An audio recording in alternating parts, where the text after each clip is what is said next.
The neighborhood had always been quiet. Well-manicured lawns, pastel-colored houses, and tidy sidewalks gave the impression of calm suburban bliss. Residents waved politely when they passed each other, and the occasional bark of a dog or the laughter of children playing outside punctuated the silence. It was the kind of community that prided itself on order, on rules, and on maintaining appearances. But beneath that polished surface, tensions simmered, mostly under the leadership of the HOA president, Karen. Karen had been a fixture of the community for years. She arrived every morning in her SUV, sunglasses on, coffee in hand, surveying the streets as if she were on some private patrol. Every complaint that ever made it to the HOA board had her fingerprints on it, and every minor infraction, whether a slightly crooked mailbox or a trash can left out too long, was met with a meticulously written letter of reprimand. To outsiders, she seemed committed to the safety and order of the neighborhood. But those who lived here knew she thrived on control. It started innocuously enough. A meeting was called, ostensibly about security concerns. The HOA boardroom was packed, residents squeezed onto folding chairs and leaning against walls. Karen, ever poised, explained her plan to restrict night walks. She framed it as a measure to protect the community, citing a few minor incidents from nearby neighborhoods.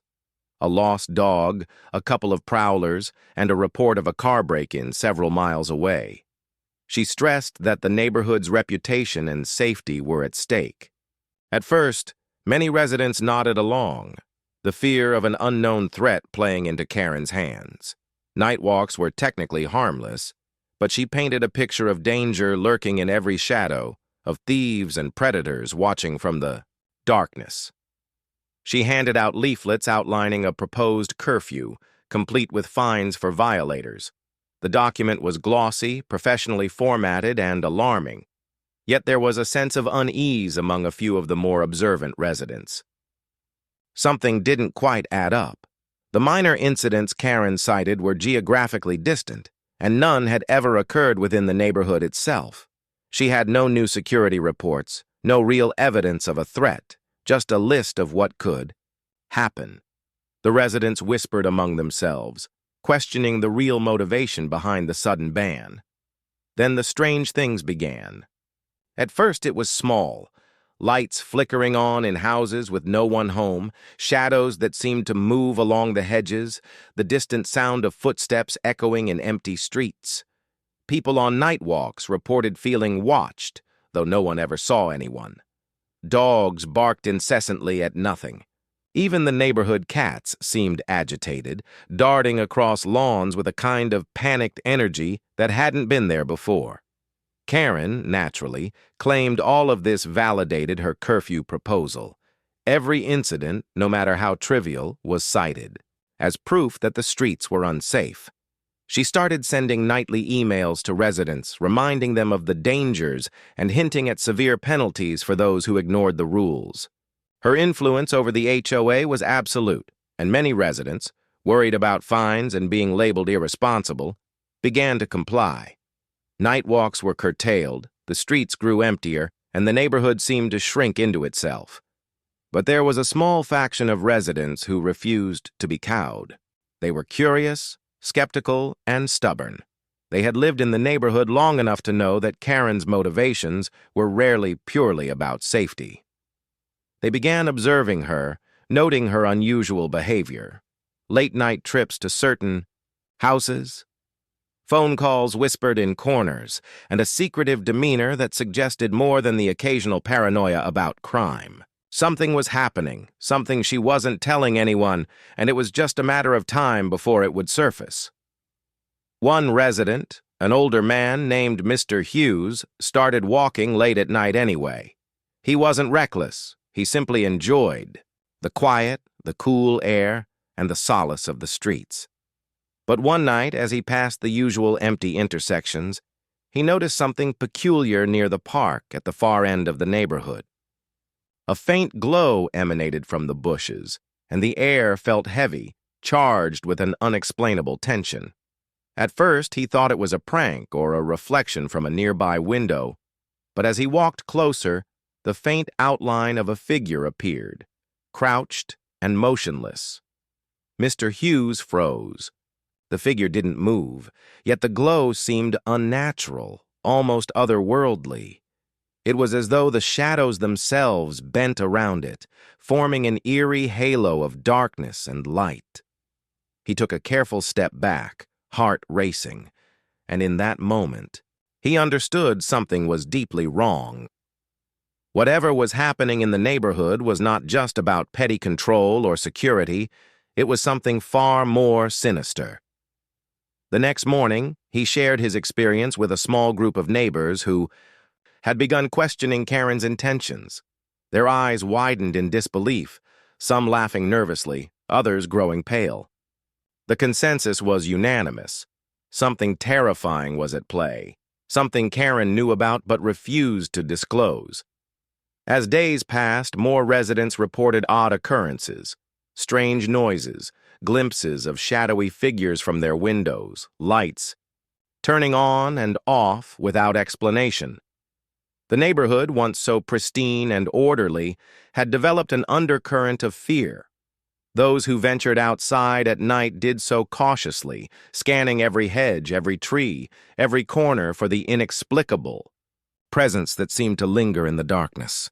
Karen, however, remained unflinching. She hosted HOA meetings, issuing stern warnings about neighborhood safety and reinforcing the nightwalk ban.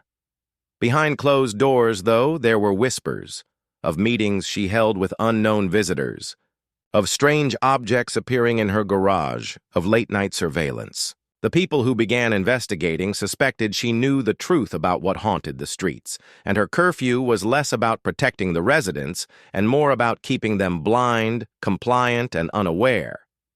By the end of the first week under the new rules, the streets were silent, windows were drawn, doors were locked, and the air of fear was tangible. The residents who had once roamed freely now felt trapped, and the stories of strange encounters grew in intensity. Everyone knew something terrible was happening, but no one yet knew exactly what, and Karen's grip on the neighborhood tightened with every passing day. The tension reached a breaking point one night when a group of residents, emboldened by curiosity and fear, decided to defy the curfew. They planned a quiet walk, sticking to the shadows, moving slowly and cautiously, documenting everything. The neighborhood held its breath, the streets heavy with anticipation. Every step seemed amplified, every rustle a signal of imminent danger. And then, they reached the spot that Mr. Hughes had described. What they found there would change everything. It was a revelation so shocking, so terrifying, that the neighborhood's perception of Karen, and of themselves, would never be the same. The truth of why night walks were banned was no longer a matter of speculation. It was about to be unveiled, and the consequences would ripple through every house, every lawn, every soul in the community. The night held its breath. The darkness thickened, and the secret that Karen had so carefully concealed began to stir. The following nights were marked by tension unlike anything the neighborhood had ever experienced. Those few brave enough to defy Karen's curfew moved silently, keeping to the shadows and avoiding the streetlights, but the sense of being watched never left them. Every rustle of leaves, every creak of the sidewalk, every distant hum of a passing car was amplified, a reminder that the darkness itself had changed. The group that had ventured to the far end of the park discovered something far beyond mere shadows or tricks of the light. The ground near the trees bore unusual markings, etched deep into the soil, strange symbols that seemed ancient yet deliberate. They were careful not to touch them, only observing and taking photos, trying to make sense of what they saw.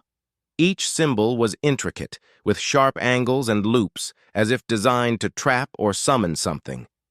The air was thick, almost choking, carrying a faint metallic scent that made their stomachs turn. It was then that they realized the shadows were not random. They shifted, forming shapes that resembled figures crouching, watching, moving in ways that seemed impossible. There was a pattern to the movement, a rhythm almost predatory in nature.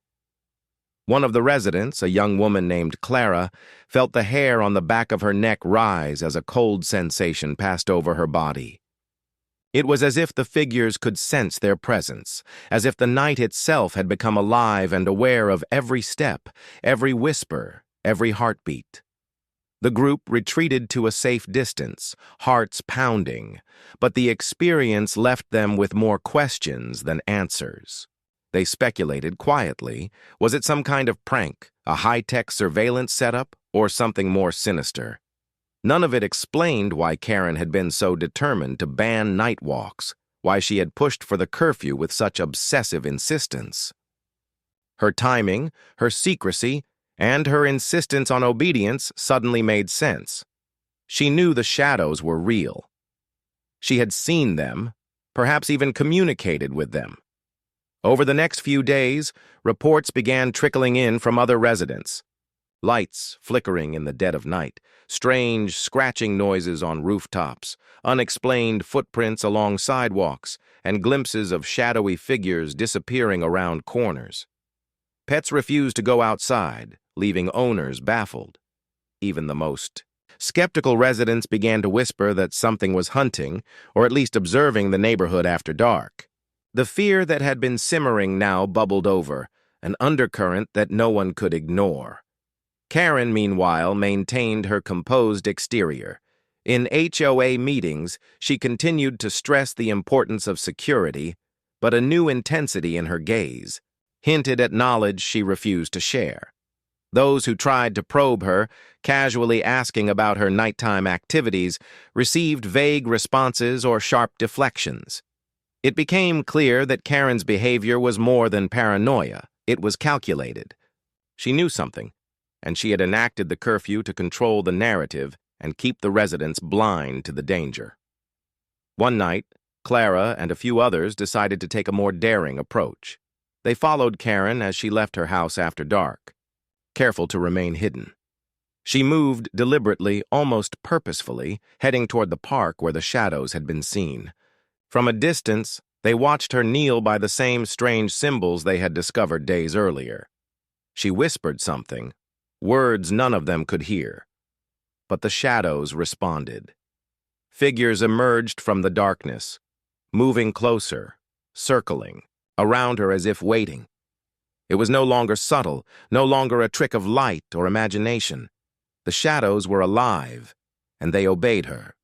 The sight left them frozen with a mix of fear and disbelief. Karen was not just the authoritarian HOA president, she was the gatekeeper of something ancient and malevolent. The neighborhood's safety obsession, the letters, the curfew, all of it had been a cover for controlling access to the darkness that lurked just beyond the streetlights. The realization sent chills down their spines. The danger wasn't hypothetical. It wasn't about petty crime or distant incidents. It was real, and it had a hierarchy. Karen was part of it, whether willingly or by necessity. Rumors began to spread among the few brave residents. Some speculated that the shadows were the result of some curse tied to the land, a supernatural force that had existed long before the neighborhood had been built. Others believed that Karen had discovered a secret ritual, something that had to be maintained for her own protection or power. Every night, the residents whispered in hushed tones, avoiding the streets, afraid of attracting attention. The once proud community now existed in a fragile state of fear, its residents prisoners of both Karen's control and the unseen entities she managed. Even the architecture of the neighborhood seemed to transform in the darkness. Ordinary trees became looming sentinels. Streetlights cast more shadow than light, and the familiar streets felt like corridors of a labyrinth where unseen eyes followed every movement. The very air seemed alive, heavy and oppressive, as if the night itself were conspiring to keep people indoors.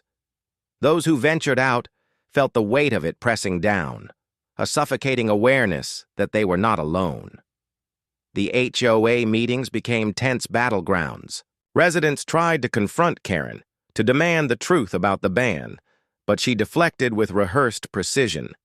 She spoke of security, of insurance policies, and of neighborhood reputation, all while knowing that the true threat was invisible to everyone else. Behind closed doors, she continued her midnight visits, tending to the symbols, performing rituals, and ensuring the shadows remained obedient. The line between the ordinary and the supernatural blurred, and the neighborhood existed in a state of suspended terror. As the tension escalated, a brave few decided to document everything. Cameras, night vision devices, and audio recorders were deployed in the areas where the shadows were most active.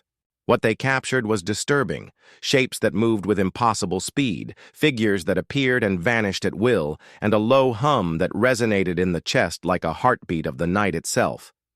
Every recording confirmed the impossible truth. The darkness was alive and Karen controlled it, and yet even with evidence, the residents felt powerless.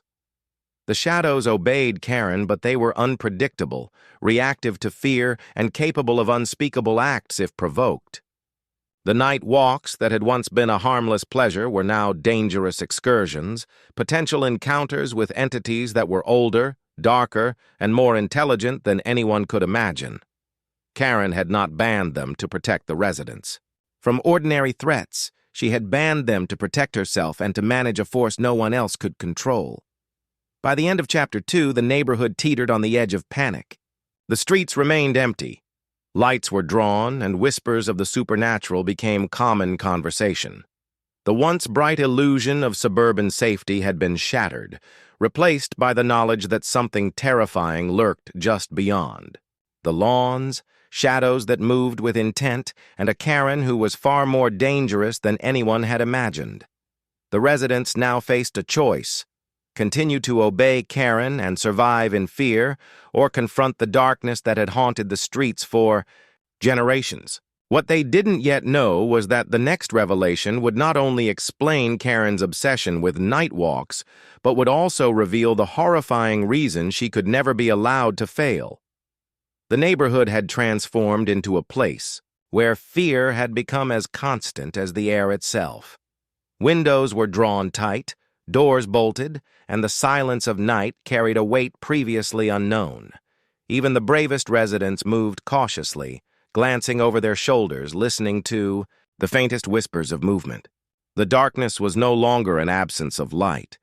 It had become a presence, one that watched, waited, and judged. It was during one of these nights that the final pieces of the mystery fell into place. A group of residents, determined to uncover the truth, gathered quietly at the edge of the park. Equipped with cameras, night vision gear, and an unwavering mix of curiosity and dread, they prepared themselves to witness what Karen had been hiding all along.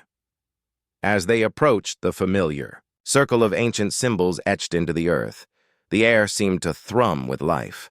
The metallic scent returned, stronger this time, mixed with something else, something older, sharper, almost like ozone after a storm.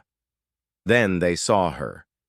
Karen, standing in the center of the symbols, her posture rigid, her hands raised slightly, her face illuminated by a pale, flickering glow.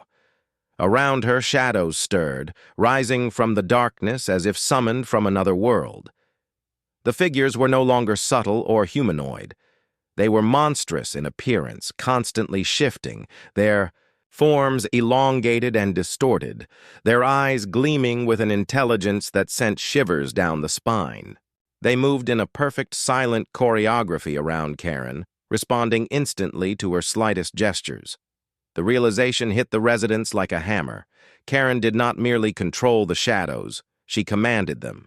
The curfew, the letters, the fear, all of it had been a mechanism to maintain her control, to prevent anyone from interfering with her ritual. Then the terrifying truth emerged. The shadows were not random or passive. They were the remnants of previous inhabitants of the land, trapped and bound by an ancient dark power. Karen had discovered the ritual years ago, an inheritance of knowledge passed down through obscure texts and cryptic instructions. Every night she performed it to maintain a delicate balance. The shadows obeyed her, but if her attention faltered, they would turn on the neighborhood, consuming everything in darkness. It became clear why she had banned night walks.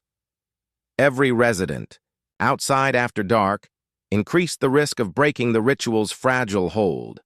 Every intrusion could disrupt the balance, awaken the shadow's full wrath, and turn the community into a living nightmare. Karen's authoritarian control, once seen as petty or obsessive, was now understood in its horrifying context. She was the guardian against a force the world was never meant to face, a force older than the houses, older than the streets themselves. The residents watched, frozen, as Karen's voice, low, melodic, almost hypnotic, rose and fell in cadence with the shadow's movements. Symbols flared briefly on the ground, glowing with a faint, eerie light. Shapes moved faster, shifting between the visible and invisible. A low hum resonated in the chest, vibrating through the air like a pulse of the night itself. It was then that the residents realized the magnitude of what they had stumbled upon. The ritual required not just skill, but vigilance, and Karen had devoted herself to it completely. One of the residents, driven by fear and curiosity, stepped forward, and the reaction was instantaneous. The shadows swirled violently, forming a wall of darkness between Karen and the intruder. The air grew heavy, charged with energy, and the ground seemed to vibrate with the shadow's anger. Karen's eyes snapped toward the intruder, her expression sharp, commanding, terrifying. It was no longer a question of authority. It was a matter of survival. Yet amidst the terror, the residents noticed a vulnerability. Karen's power was formidable, but it was tied directly to the ritual and her concentration. Distraction or disruption could weaken her control, but doing so risked unleashing the shadows completely. The stakes were unimaginable. Failure meant annihilation, but inaction meant living in perpetual fear. Every resident understood instinctively that their lives and the fate of the neighborhood hung in a delicate balance. Over the next hours, they observed without intervening, documenting every movement, every flicker of the shadows, every word Karen whispered in cadence with the ancient symbols. It became a revelation of horror and awe. The shadows were sentient, bound yet obedient, intelligent yet primal. They responded to fear, hunger, and intent, and Karen's every action dictated whether they remained controlled or chaotic. By dawn, the ritual ended. The shadows melted back into darkness, leaving the circle of symbols inert once more. Karen's composure returned, her calm restored, her eyes reflecting both exhaustion and an unshakable determination. The residents had witnessed the unimaginable, the terrifying secret behind the night walk ban, and it was clear that the neighborhood had narrowly escaped disaster simply by observing, by respecting the fragile balance that Karen maintained. In the days that followed, the HOA meetings took on a new dimension. Karen's authority was no longer petty or authoritarian. It was a matter of life and death. Residents complied not just out of fear of fines, but out of an understanding of the terrible truth. The night walks were forbidden because the night itself was alive, and Karen alone held the key to its restraint. Conversations shifted. Whispers of shadows and rituals circulated quietly among neighbors, and a profound respect for the unseen permeated every corner of the community. Yet the story did not end with compliance. A small faction of residents began to train, to learn, to prepare. They realized that one day Karen would not be able to maintain control forever. Her knowledge, her rituals, and her command over the shadows would need to be passed on, or the neighborhood would be consumed by darkness. The fear that had once been crippling transformed into a cautious resolve, a willingness to face the unknown with eyes wide open. As night fell once more, the streets remained empty, yet the residents were no longer entirely helpless. They had seen, they had understood, and they had documented the truth. The shadows waited, patient and intelligent, and Karen moved among them like a conductor of a terrifying symphony. The night had changed the neighborhood forever, instilling fear, awe, and a sense of the incomprehensible. And somewhere in the darkness, the hum of the shadows persisted, a reminder that the unseen forces of the night were never far away. Karen had won the battle of secrecy, but the war for the neighborhood's safety and for the fragile balance between order and chaos was only just beginning. The streets, once safe and predictable, were now a stage for vigilance, bravery, and the quiet acknowledgement that some truths are too dangerous to ignore, yet too terrifying to confront without preparation. Karen had tried to ban night walks, but the residents now knew why. Not out of cruelty, not out of control, but to protect them from a darkness that the human mind could barely comprehend, and that would not forgive disobedience. The night held. Its breath, shadows flickered just beyond the streetlights, and the neighborhood waited, knowing that while dawn might bring safety, the darkness would always return, and with it, the terrifying truth that Karen had revealed too late for some, yet just in time for others.